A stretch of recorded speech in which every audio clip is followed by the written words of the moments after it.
Hello students, आप सभी का स्वागत है हमारे यूट्यूब चैनल पे। तो आज का जो हमारा टॉपिक है, जो वीडियो हमने बनाया है, 5 इम्पोर्टेंट क्वेश्चन है जो प्रीवियस ईयर में आ चुके हैं, जी मेंस जो एग्ज़ाम है एडवांस में भी।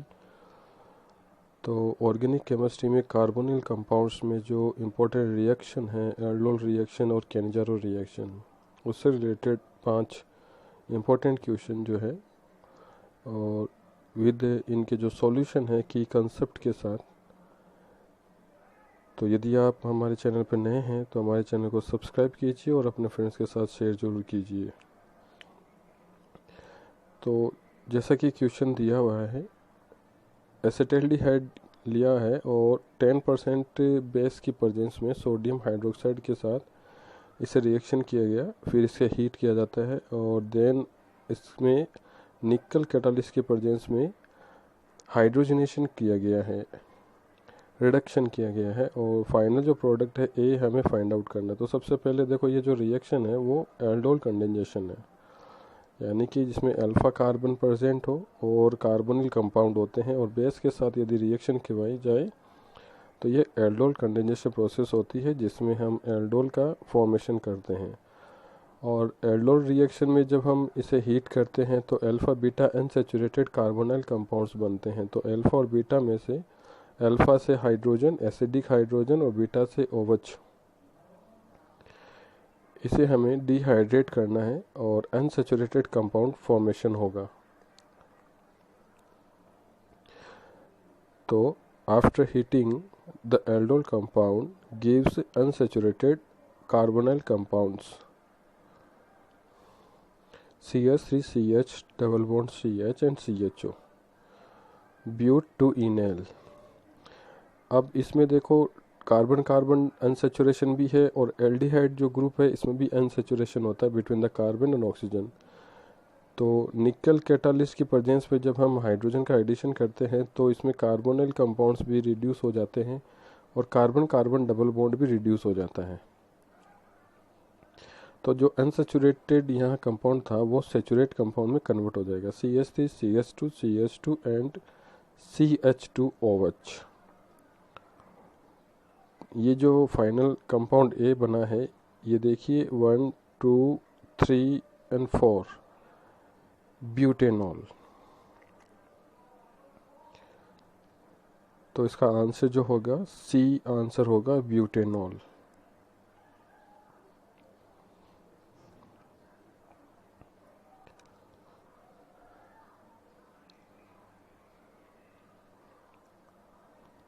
चलिए नेक्स्ट प्रॉब्लम। यहाँ पे कंपाउंड बना हुआ है और हमें सबस्ट्रेट जो रिएक्टेंट मॉलिक्यूल है वो बताना है। देखो, कंपाउंड में जो रिंग में कार्बन यूज हो रहे हैं, 5 कार्बन यूज हो रहे हैं। तो रिंग में यदि 5 कार्बन यूज हो रहे हैं तो इसका मतलब ये है कि जब साइक्लाइजेशन हम करते हैं तो नंबर ऑफ कार्बन जो है वो 5 होने चाहिए। और यहाँ पे जो अलोंग द जो रिंग जुड़ा, अलोंग द जो कार्बन जुड़े हुए हैं, कीटोनिक ग्रुप जुड़ा हुआ है, तो वो देखिए इन चारों ऑप्शन में जो सी ऑप्शन है वो तो बिल्कुल नहीं होगा, क्योंकि CH3CO है नहीं इसमें। तो ऑप्शन A B और D में, तो डी में यदि हम देखें, देखो नंबर ऑफ कार्बन देखें, अगर CH3CO को हटा लें तो वहाँ पे 6 कार्बन होते हैं, तो 6 कार्बन है नहीं रिंग के अंदर, तो ए ऑप्शन भी नहीं होगा। बी ऑप्शन में देखें, देखो 4 और 1 5 कार्बन है, और डी ऑप्शन में देखें 4 और 5 है, लेकिन डी में देखो OH ग्रुप है जो इस रिएक्शन में इन्वॉल्व नहीं होता है, क्योंकि ये जो रिएक्शन है वो इंट्रामोलिकुलर है और इसमें एल्डोल कंडेंसेशन प्रोसेस यूज होता है।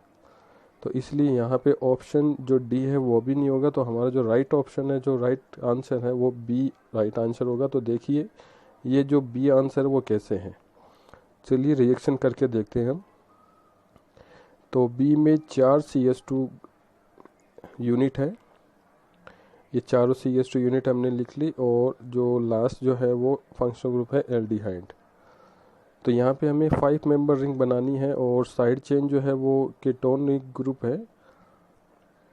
तो 5 मेंबर रिंग बनाने के लिए हमें जो इनॉल फॉर्मेशन है, जो कार्बेनाइन बनाना है हमें, यहाँ CH2 जो फर्स्ट कार्बन है यहाँ से हमें कार्बेनाइन का फॉर्मेशन करना है, क्योंकि यदि हम CH3 का कार्बेनाइन में लेते हैं तो यहाँ जो रिंग फॉर्मेशन है वो रिंग फॉर्मेशन में नंबर ऑफ कार्बन बढ़ जाएंगे। और यहाँ जो कंपाउंड बना हुआ है उसमें नंबर ऑफ कार्बन 5 है, तो हमें यहाँ पे CH2 में से प्रोटोनिक जो है वो रिमूव करके कार्बेनाइन का फॉर्मेशन करना है। तो CH2 से यदि हम प्रोटॉन रिमूव करते हैं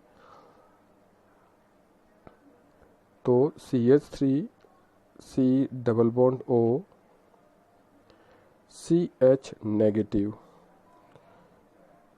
ये कार्बेनाइन 9 कार्बन है। CH2 और CH2 बाकी जो यूनिट है वो हम यूज कर लेंगे। देखो 4 में से एक कार्बन यूज हो गया तो 3 CH2 बचे और ये aldehyde group.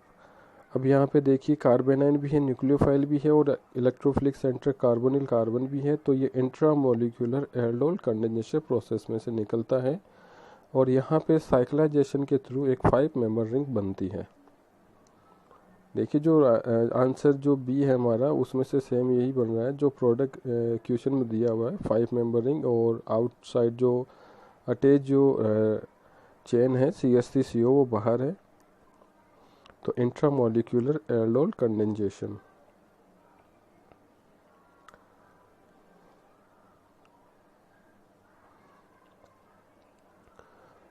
CH3C double bond oxygen and 5 member ring, ये 5 मेंबर रिंग हमने बना दी।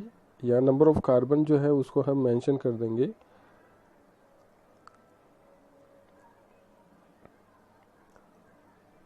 देखो फर्स्ट कार्बन ये जो नेगेटिव कार्बन है ये हो जाएगा और 3 कार्बन जो ये वो कंटिन्यू मैनर में रहेंगे, सेकंड थर्ड और फोर्थ, और 5th कार्बन जो है वो कार्बोनिल कार्बन का हो जाएगा।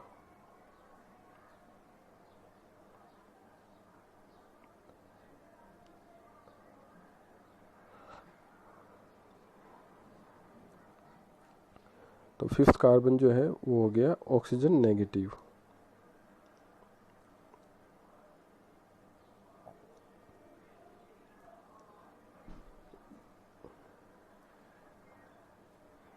O negative.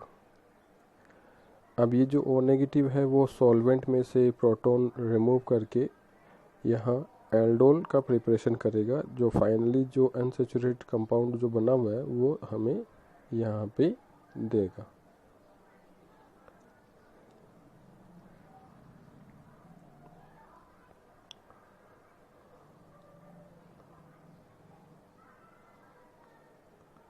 ये हमने बना लिया एल्डोल, ये बन गया एल्डोल। अब अल्फा जो कार्बन है next to the carbonyl carbon, उस पर जो हाइड्रोजन है उसको रिमूव करना है और जो अनसैचुरेटेड कंपाउंड है वो फाइनल प्रोडक्ट में रिजल्टेंट होगा। ये अल्फा बीटा कार्बन और यहाँ से H2O एलिमिनेट। एक्चुअल में ये जो वाटर एलिमिनेशन यहाँ से हो रहा है, OH का एलिमिनेशन जो हो रहा है, OH बहुत ही एक पुअर लिविंग ग्रुप होता है। तो OH का जो यहाँ से एलिमिनेशन है उसके लिए जो एलिमिनेशन प्रोसेस है E1CB एलिमिनेशन यूज होता है। तो यदि आपको E1CB एलिमिनेशन के बारे में पढ़ना है और उसके जो इम्पोर्टेंट नोट्स जो है वो जो इस वीडियो की जो लिंक है उस लिंक में आपको मिल जाएगा।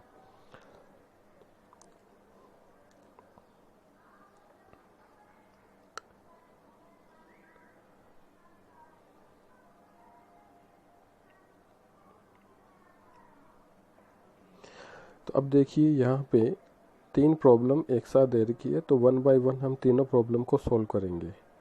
तो सबसे पहली जो प्रॉब्लम है 8 नंबर, इसमें ओपन चेन कंपाउंड है और बेस के प्रेजेंस में यहाँ देखिए साइक्लाइजेशन के थ्रू एक साइक्लिक कंपाउंड का फॉर्मेशन हो रहा है अनसैचुरेटेड। तो सिंपली हमें पता है कि ये जो प्रोसेस है वो इंट्रामोलिकुलर प्रोसेस से निकलेगा।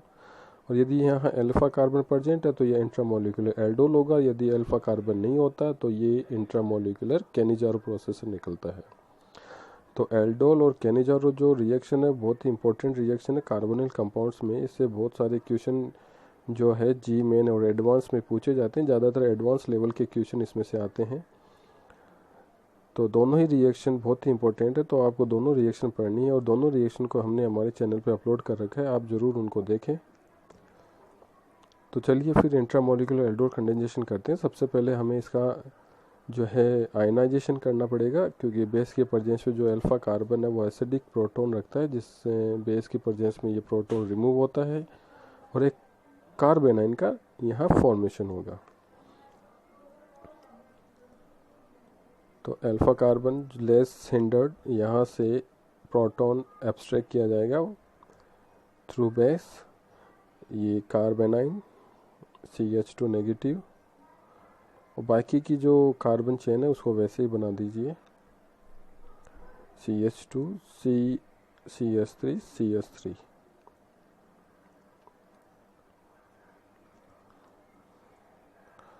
And aldehyde group. अब देखिए यहाँ पे वही सेम प्रोसेस है, इंट्रामोलिकुलर प्रोसेस है, उसमें से ऑक्सीजन अपने इलेक्ट्रॉन जो है पोलराइज करके अपनी तरफ शिफ्ट कर लेता है और न्यूक्लियोफिलिक अटैक कार्बोनिल कार्बन पे अटैक हो जाता है और इससे एक साइक्लाइजेशन के थ्रू एक साइक्लिक कंपाउंड का फॉर्मेशन होता है।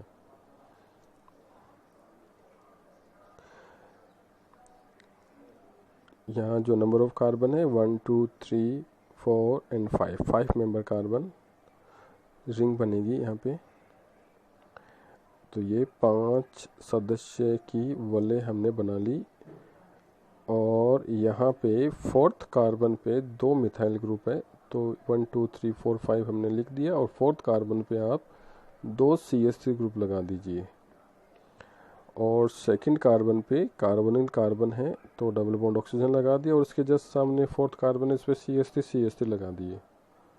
तो ये लीजिए हमारा बन गया एक cyclic compound through intramolecular aldol condensation, और ये ऑक्साइड नेगेटिव आयन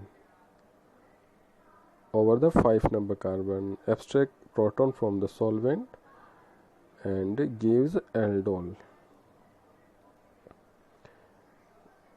ये OH बाकी सेम कंपाउंड है और 2 मिथाइल ग्रुप, ये कार्बोनिल कार्बन। अब देखिए हमें अल्फा कार्बन से प्रोटॉन हटाना है, तो OH जो C डबल बॉन्ड ऑक्सीजन है इसका जो नेक्स्ट कार्बन है वो अल्फा है, तो यहाँ से हमें प्रोटॉन एब्स्ट्रैक्ट करना है, तो अनसैचुरेशन होगा अल्फा और बीटा के बीच में।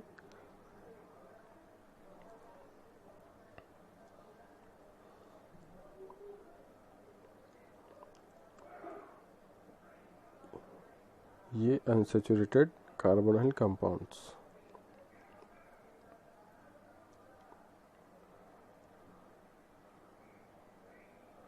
आप इसे ऐसे भी बना सकते हैं जो आंसर में दिया हुआ है ऑप्शन उसके अकॉर्डिंग, क्योंकि ये थोड़ी स्ट्रक्चर आपको ऐसे अलग से लग रही है लेकिन डिफरेंट नहीं है, सेम स्ट्रक्चर आप कैसे भी बना सकते हैं, वो अंडरस्टैंडिंग पे है आप इसे कैसे समझते हो। इसको हम ऐसे भी बना सकते हैं, फोर्थ कार्बन पे हमें 2 CH3 ग्रुप लगाने हैं, तो नंबर ऑफ कार्बन लगा दीजिए 1 2 3 एंड फोर्थ, और 3 और 2 के बीच में डबल बॉन्ड है और फोर्थ पे यहाँ पे CH3 ग्रुप है, तो ये हो गया। तो इसका जो राइट आंसर है वो है यहाँ पे second option B.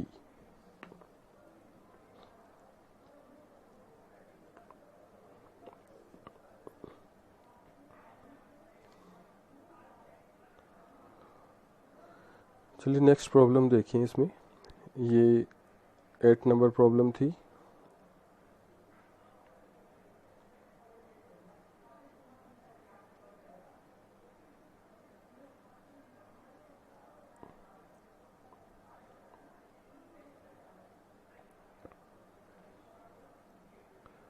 Nine number जो प्रॉब्लम है इसमें भी सेम यही प्रोसेस यूज करना है हमें, लेकिन यहाँ पे बहुत ही इम्पोर्टेंट प्रॉब्लम है, ये बहुत ही इम्पोर्टेंट यहाँ कंसेप्ट हमें क्लियर होगा, क्योंकि यहाँ जो बेस है वो LDA यूज हुआ है, क्योंकि अब तक हमने जो बेस यूज किए हैं वो NaOH या KOH यूज किया हुआ है, डायल्यूट या कंसनट्रेट। लेकिन यहाँ पे जो बेस है वो स्ट्रिक्टली हिंडर्ड बेस है, जिसे हम कहते हैं लिथियम डाई आइसोप्रोपाइल एमाइड, एक स्ट्रिक्टली हिंडर्ड बेस है, स्ट्रॉन्ग बेस है ये। तो इस बेस की प्रेजेंस में यहाँ जो अनसिमेट्रिकल कीटोन यूज हुआ है, तो इनोलेट फॉर्मेशन जो है वो 2 टाइप से बनेगा। तो बहुत ही बढ़िया देखो क्वेश्चन है, बहुत अच्छा क्वेश्चन है, इससे बहुत बढ़िया हमारी जो कंसेप्ट है इसमें क्लियर होगी। थोड़ा सा ध्यान देना यहाँ पे आपको। तो सबसे पहले LDA क्या होता है, ये जो रिएजेंट है इसके बारे में आप थोड़ा आप जानिए, क्योंकि इसका पूरा नाम जो है लिथियम डाईआइसोप्रोपाइलेमाइड, और जो इसका फॉर्मूला है, स्ट्रॉन्ग बेस है ये,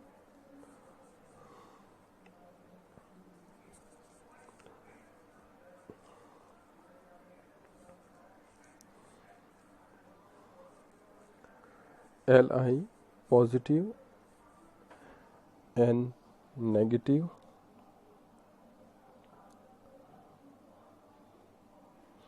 आइसोप्रोपाइल डाई आइसोप्रोपाइल, IPR का मतलब होता है आइसोप्रोपाइल। ये है LDA which is a strictly hindered and strong base and stored at -78 degree Celsius temperature. इसे स्टोर किया जाता है बहुत ही लोअर टेम्परेचर पे।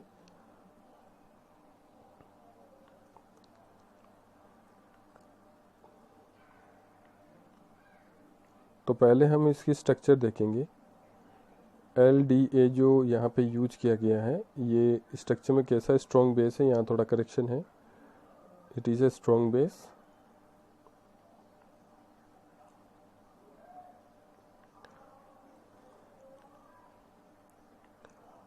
क्योंकि नाइट्रोजन का जो pKa वैल्यू जो है वो बहुत हाई होता है, अबव द 34, ओके, और जिसका जो pKa वैल्यू हाई होता है उसकी जो एसिडिटी है वो बहुत ही कम होती है, इसलिए वो अच्छा बेस होता है। तो कार्बन के बाद जो बेसिसिटी में आता है वो नाइट्रोजन के ही कंपाउंड आते हैं। तो LDA जो है वो एक अच्छा बेस है जिसको हम यहाँ पे यूज कर सकते हैं, और डायरेक्ट एल्डोल कंडेंसेशन में इसका अच्छा यूज होता है। इस पर एक वीडियो भी बनाया हुआ है, डायरेक्ट एल्डोल कंडेंसेशन, आप उस वीडियो को देखें और LDA कैसे यूज होता है वो आपको क्लियरली वहाँ से पता चल जाएगा। तो ये इसकी स्ट्रक्चर है। चलिए जो क्वेश्चन है उसको सोल्व करते हैं।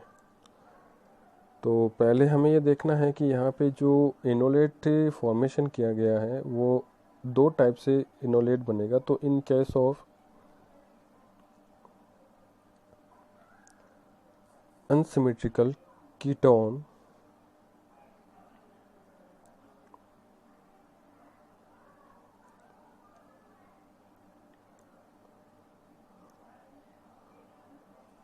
there is two possibility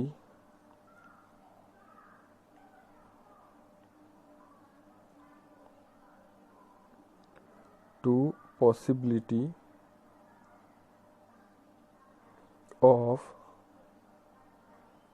enolate formation,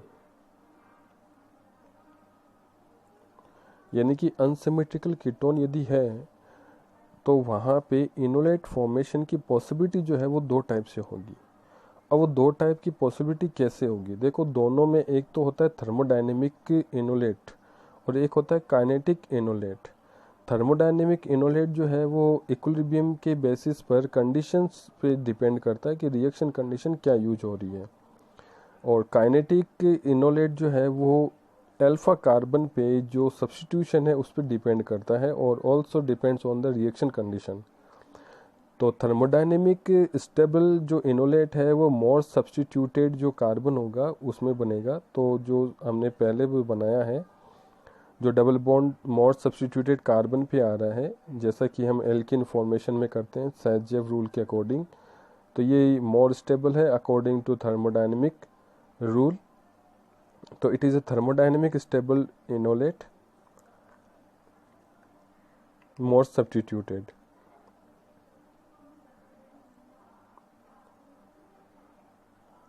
thermodynamic more stable.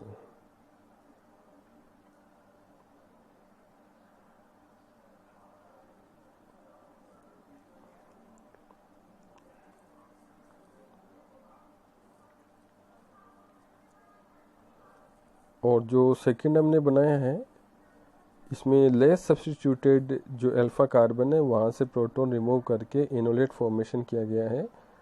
तो लेस सब्स्टिट्यूटेड यदि कार्बन से हाइड्रोजन रिमूव होता है तो ये काइनेटिक इनोलेट होता है, काइनेटिक स्टेबल इनोलेट बनेगा। तो अनसिमेट्रिकल कीटोन के केसेस में इस टाइप के इनोलेट फॉर्मेशन हो सकते हैं, और दोनों ही आपको ध्यान में रखना है कि ये कब बनेंगे, ये रिएक्शन की कंडीशन पे डिपेंड करता है। तो जो काइनेटिक कंट्रोल इनोलेट है वो बनता है अंडर स्ट्रॉन्ग बेस और एप्रोटोविक सॉल्वेंट में। स्ट्रॉन्ग बेस लाइक LDA और एप्रोटोविक सॉल्वेंट आप यूज कर सकते हैं DME डाई मिथॉक्सी इथेन। तो इस टाइप के सॉल्वेंट में काइनेटिक कंट्रोल जो इनोलेट है उसका फॉर्मेशन होगा, जबकि थर्मोडायनेमिक कंट्रोल जो इनोलेट है वो वीक बेस और प्रोटोविक सॉल्वेंट में बनता है।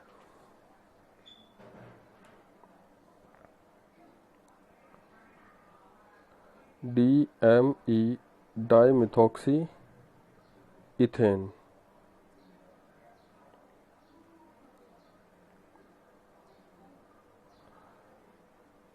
CH3O CH2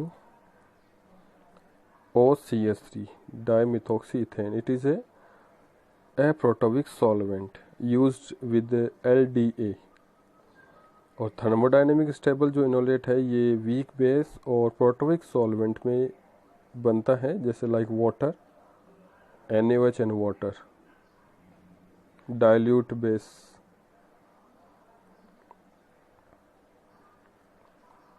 प्रोटोविक solvent.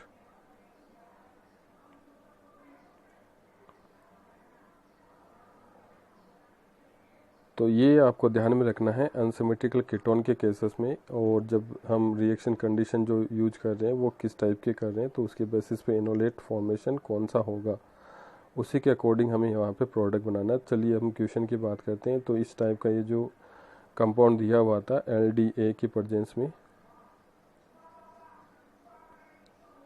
And CH3CH2I, तो यहाँ प्रोडक्ट A क्या बनेगा वो पूछा हुआ है।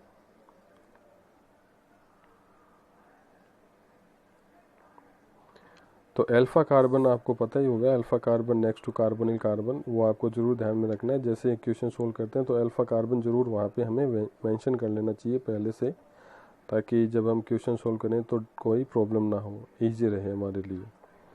तो LDA is a base, remove acidic proton from alpha carbon, यानी कि ये जो बेस है वो अल्फा कार्बन से हाइड्रोजन को रिमूव करेगा, एसिडिक हाइड्रोजन। तो लेस सब्स्टिट्यूटेड जो कार्बन होगा वहाँ से ये H रिमूव करेगा, तो इनोलेट स्टेबल इनोलेट बनेगा, काइनेटिक स्टेबल इनोलेट। तो यहाँ से जो काइनेटिक इनोलेट बन रहा है जिसमें लेस सब्स्टिट्यूटेड जो अल्फा कार्बन है उसको यूज किया गया, और ये जो इनोलेट बना है ये काइनेटिकली स्टेबल इनोलेट है। अब हम इस इनोलेट में न्यूक्लियोफाइलिक अटैक करवाएंगे जो इथाइल आयोडाइड मॉलिक्यूल था, क्योंकि इनोलेट एक अच्छा न्यूक्लियोफाइल भी होता है। तो बाय न्यूक्लियोफिलिक अटैक, तो यहाँ पे इस टाइप का एक कंपाउंड बनेगा, 2 ethyl and 5 methyl cyclohexanone, 6 methyl. Okay, और इसे हम ऐसे भी बना सकते हैं, इथाइल को अपन जब बॉन्ड लाइन स्ट्रक्चर में रिप्रेजेंट करना चाहें तो ऐसे भी बना सकते हैं। तो जो आंसर है ऑप्शन में, चलो देखते हैं, ऑप्शन यहाँ पे B है जो है वो राइट आंसर होगा। B यहाँ पे हमारा राइट ऑप्शन होगा, A प्रोडक्ट। तो बस इस टाइप से हमें रिएक्शन को फॉलो करते हुए जो क्वेश्चन है उनको सॉल्व करना है।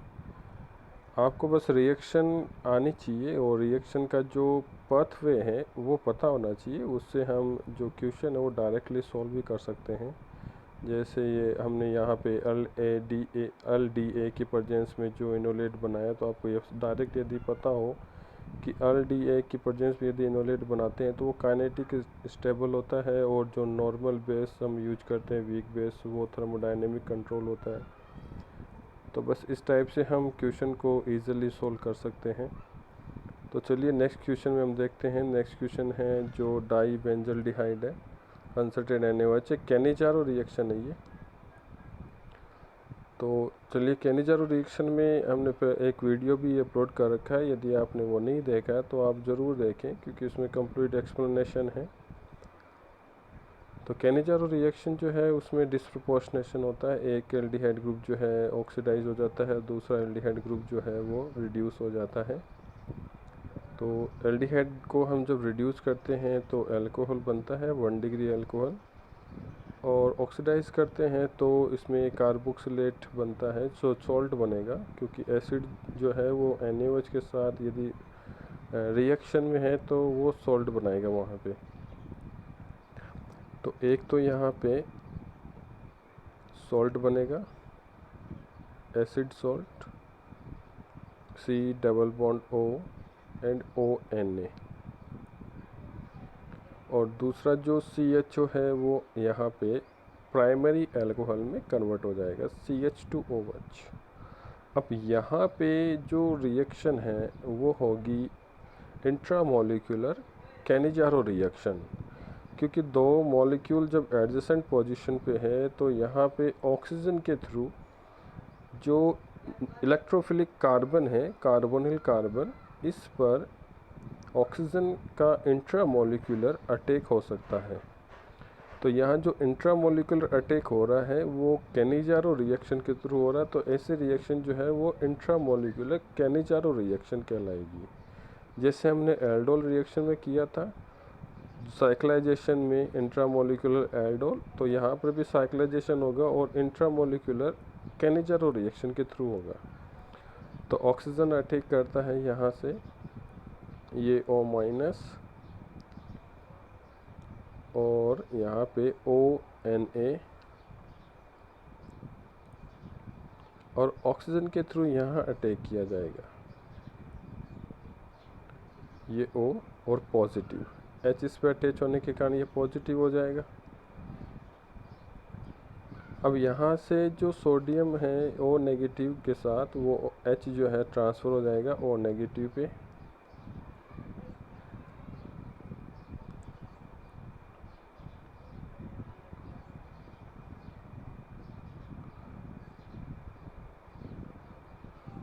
तो यहाँ पे जो स्ट्रक्चर बनेगी CO negative OH and CH2O।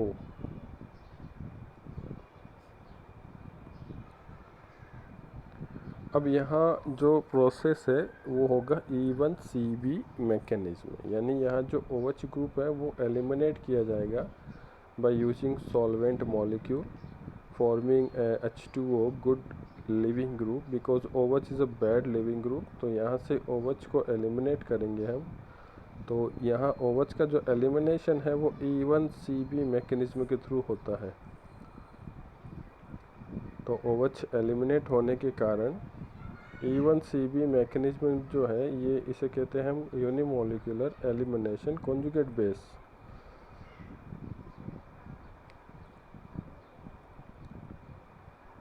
तो ये C डबल बॉन्ड O, ये ऑक्सीजन CH2, और ये बन गया हमारा साइक्लिक एरोमेटिक कंपाउंड। तो ऑप्शन जो है क्वेश्चन में बी ऑप्शन इसका राइट होगा। और बी ऑप्शन में यहाँ पे जो एरर है कि जो सेकंड कार्बन पे C डबल बॉन्ड नहीं है, तो यहाँ पे C डबल बॉन्ड O होगा, और B option is a right option.